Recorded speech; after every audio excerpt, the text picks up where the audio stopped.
This is the first Rival Books of Aster gameplay video.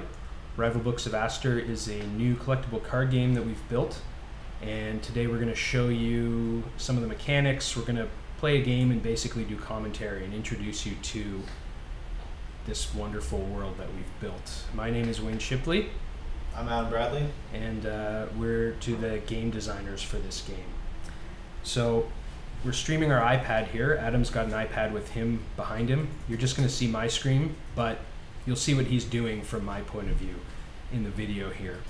So there are 4 houses in Rival Books of Aster that you can align yourself with and build decks of spells with spells from that specific house. I'm going to be playing a Verum control deck.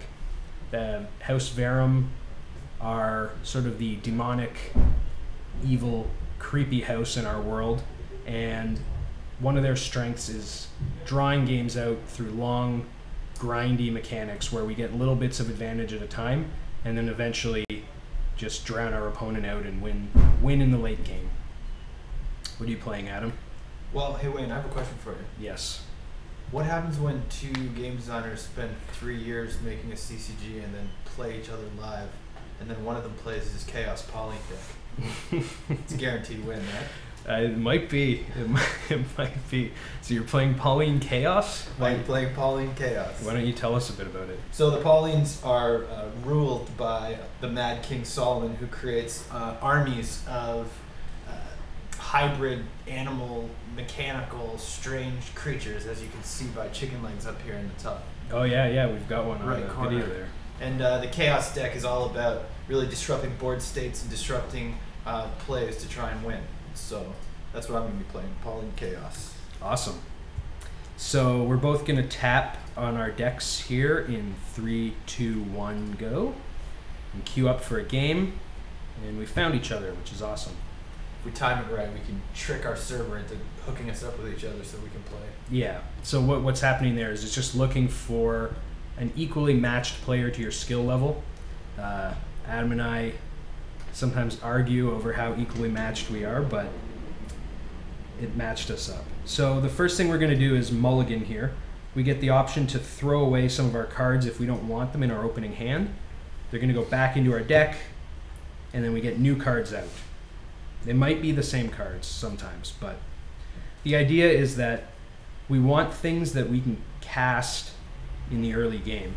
The top number on all these cards in my hand is the ink cost. That's how many resources it costs to play it. So you want low stuff to start the game. Just to the right of my hand here, you see a 0-0. That's showing how much ink I have. That's going to go up 1 ink per turn to a maximum of 10. And every turn I can spend the amount that I have, and it's going to come back next turn plus 1. I have 0 right now because Adam won the coin toss, and he's going to go first. Alright, so I have 1 ink, so I can play Dabernos. Otherwise known as Chicken Rat. Chicken Rat. So Pigeon Rat. Our monsters or soldiers or creatures, whatever you want to call them, we call them Simula. And what we're doing in this game is controlling 5 board slots each, where we play Simula, which are the minions we use to do battle. And we're going to try and kill each other's Simula, and use our Simula to create combos. And as we go along here, you're going to see how that works. So I am going to actually just pass the turn here. I have some things I could do.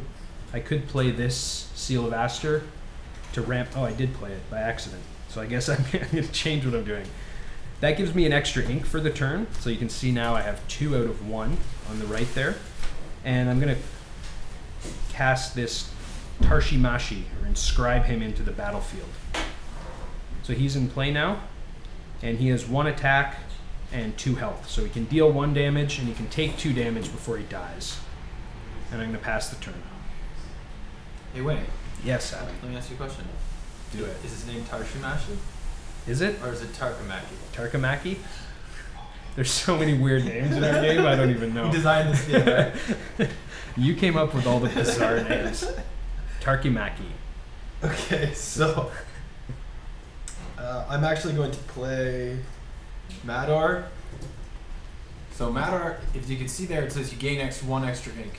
That is his combo ability. And because he's black, and if you can see his color is black, and he's played against Dabranos beside Dabranos' color is white, it actually creates a combo effect, which turns on this bonus ink. So as you can see here, I got a bonus for starting the combo. So part of playing within our space is doing that. So now I still have 2, so I'm going to actually set what we call a snare. And so you can see the animation, and right here, this icon, it says that I've set a trap on one of these 5 spaces. And whenever Wayne attacks that space, it's going to flip the switch on the snare, and an effect is going to happen. Yeah, so remember that the screen you're seeing here is my screen. So from my point of view, I see that Adam cast a snare. Snares are secret information, and I don't know where he's put it. I just know that it exists. And to be honest, that kind of sucks for me. But my Simula here has an ability called Resurrection. It's indicated by the little infinity sign underneath him there. I don't know if you can see that. Which means that when he dies from the board, he's going to come back to my hand, and I can cast him over and over and over. So he's a little bit expendable, which is part of the reason he's so weak. But I'm going to just see if I can find out where this snare is. There it is. It was on his Mador. So I've triggered his snare by attacking that space, and my Simula is killed and resurrected and comes back to my hand. I still have 2 ink, and he's the only thing I can play. So where do I want to put him? Let's get him back in play on the 4th slot here. The moon timer in the middle is our end time button, and it's lit up now, telling me that I've done everything I can do. I'm out of ink, I have no Simula to attack with, and I should pass the turn.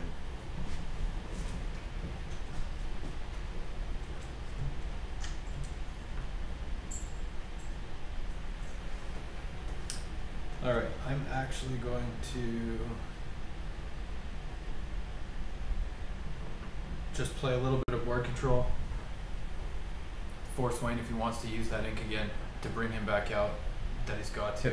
So you'll see him resurrect again. I can also, so you can see here that Wayne can see that I have 3 cards in hand.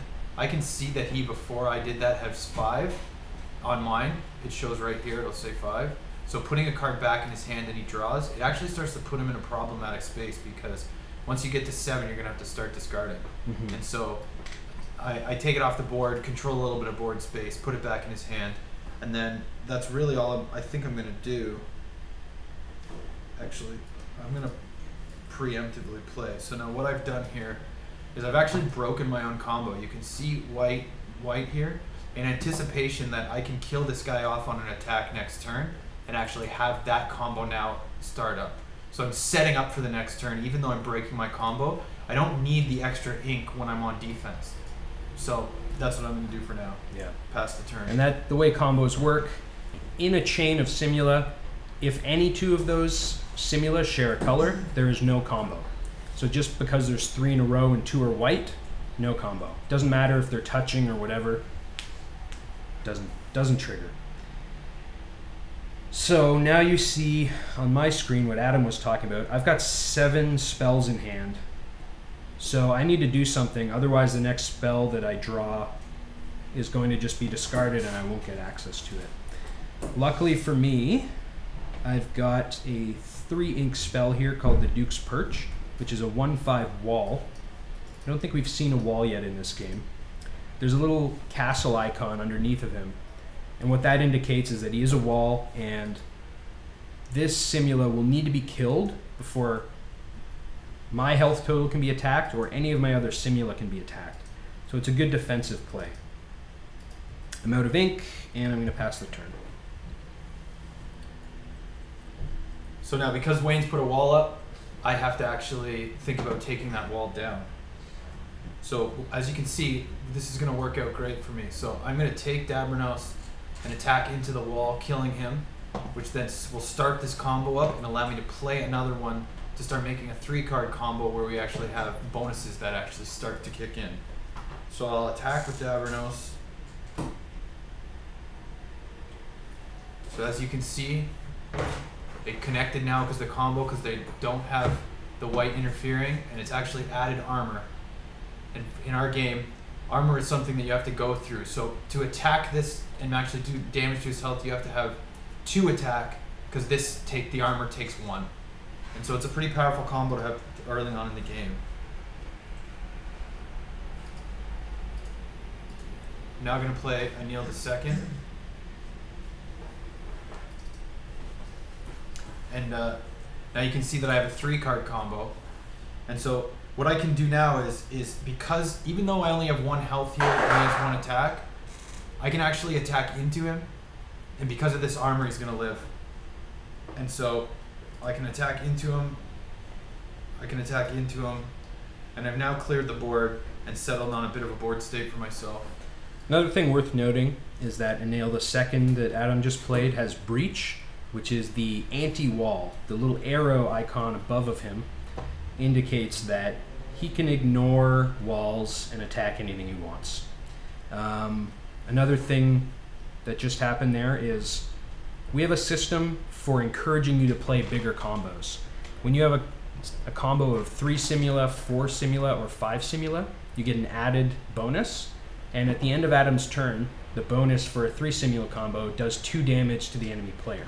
So I took 2 damage at the end of the turn just because that combo's in play. So it's probably apparent I'm in a bit of a pickle, but I'm not worried too much because my deck is designed to make it to the late game and get out of these situations. So at the very least here, I can play this Tafrak. He's a 2/4 Simula. He has no combo ability, but he does have an ability called Headstrong. Normally a Simula can't attack on the first turn that you inscribe it. Headstrong means that they can. So I can bash in and get through the armor with my 2 attack and kill his middle Simula in the combo there.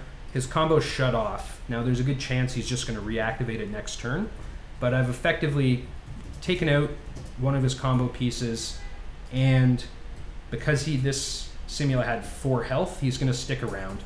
I ran out of time talking too much, and the turn will just auto pass there.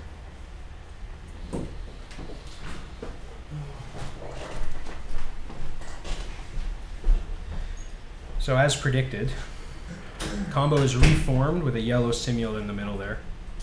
He's got his armor back. And things are back to looking not so great for me.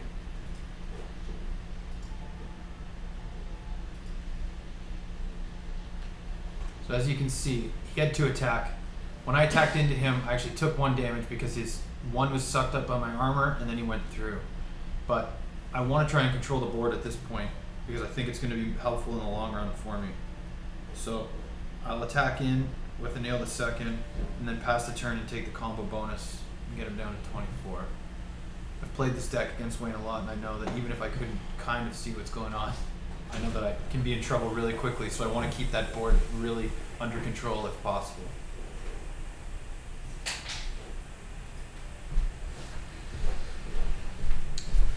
I'm going to use one of my implodes here. This is a word.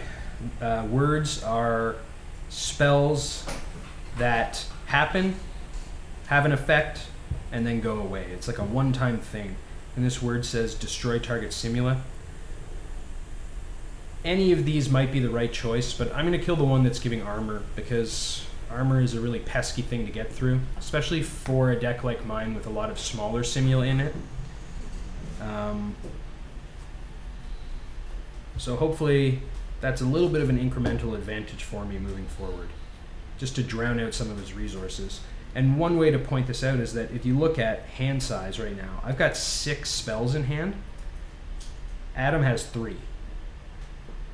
So I don't mind that I'm taking some damage, because slowly what I want to do here is win the resource game in the long run. And spells in hand are one of the best resources that you can really build. But he's got a lot of threats coming down. So I've played Carafas and created a new combo. So the combo effect on this, if you want to touch him, Wayne? Yep. No. Sorry. Oh. That's leading the combo. Okay. Is actually going to do 2 damage at the end of turn. So, but this is an intermediate move from where I'm at. I'm just trying to set something else up. If you notice, I've left this open because I have something I want to set up for a later turn. So I'm gonna take my attacks, and then when I pass the turn, I'll get the 3 combo bonus as well. So he's down to 17. So as you can see, I'm doing my best to control the board, just because I know what's coming. And he's doing a good job. He's got me down halfway, and he's still at full health.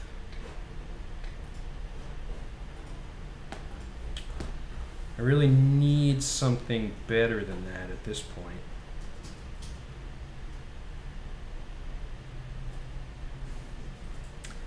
I really think I need to kill this 6/4 that he's played. So, even though I don't feel great about it, I'm going to use my second implode, just because I can't afford to fall too much further behind here. And I've got at 7 ink next turn. I had 6 this turn. I think I have a few different plays lined up that are going to help dig me out a little bit. So I'll pass the turn and see what he does.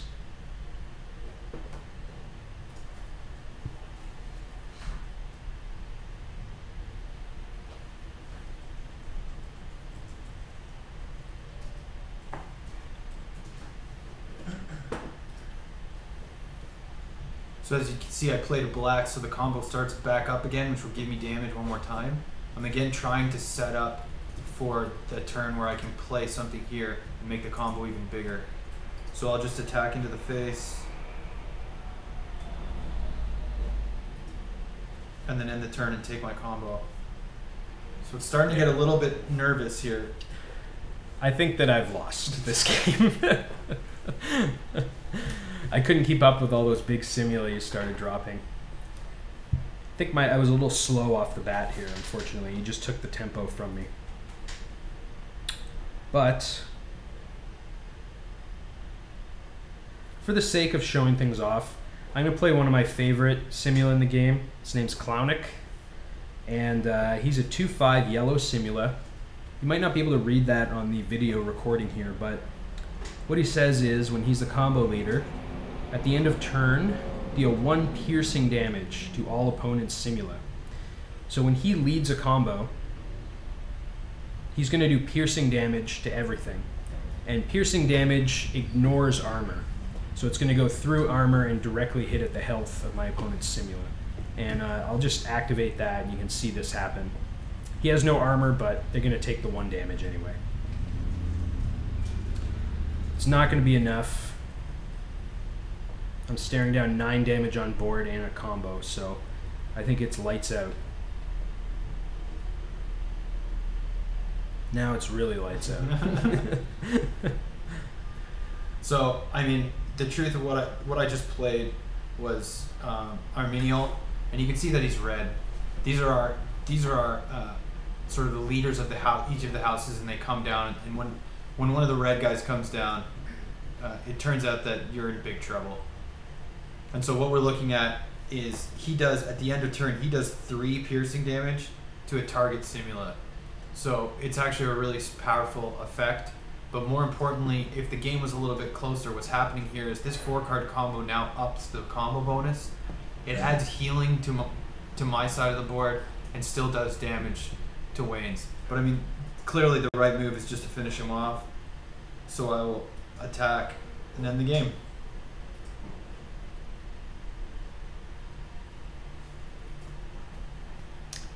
Good night, sweet prince. That happens sometimes. Just couldn't get enough going early on in the game there. I stick by my deck and my strategy. We at least got to show off some cool things happening, and I lose the game. I'm gonna get some notifications here that I've unlocked some things in the story mode of the game. But yeah, that was our first gameplay video. We're gonna do a few more of these and show off the other houses, a lot more of the cards. Hopefully have some more competitive games. And we thank you very much for taking the time to check this out. See you guys later.